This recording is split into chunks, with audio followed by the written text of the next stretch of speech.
Hey guys, Micah here with Electrek. Now Greyp invited me out to Croatia here to try out their new Greyp G6 electric mountain bike, which is an incredible bike. I had one of the first test rides today. I spent about 5 hours on the thing, went about 45 kilometers or so, and I have a lot to tell you about this bike, so let's get to it. The test ride started with a pile of grapes on the tarmac at Brach Island. From there, we hit the trail and began climbing, and dropping a bit, but mostly climbing. The suspension got a serious test with all of these rocks, and the ride was really quite good. The suspension was perhaps a bit stiff, but if anything that made pedaling easier, as you didn't lose so much of the pedaling energy into the suspension. But the few times I got a bit of air, the landing was awesome, so top marks there for the suspension. The brakes and shifters were also great. Responsive, strong braking, and immediate, accurate shifting exactly when and where I desired it. The whole bike rode really stable and was incredibly nimble. It got a bit squirrely in some sections of fast descents on really loose gravel, but that probably speaks more to my novice riding ability, because others seem to be doing just fine.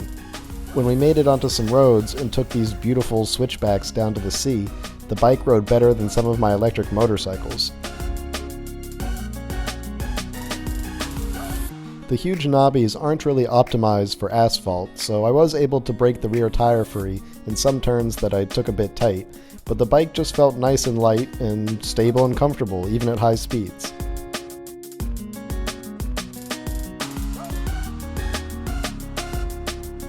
The one area that seemed to be a downer was the connectivity.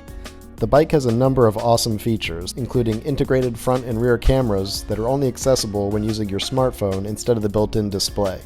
But the app on the Samsung Galaxy S8 Plus that they gave us for testing kept quitting out on me or getting disconnected while I was riding.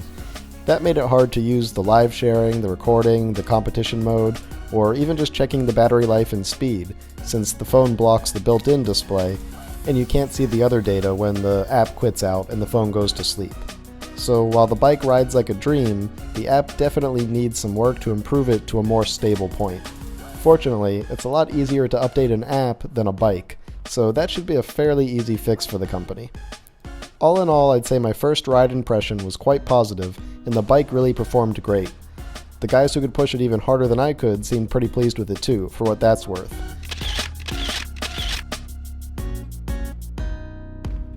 I think it just needs a bit of updating in the software, as well as the app, to make this thing perfect. Thanks for watching, everybody. Make sure you hit the like button if you enjoyed this video, and don't forget to subscribe to keep up with all of Electrek's videos. See you next time, everyone.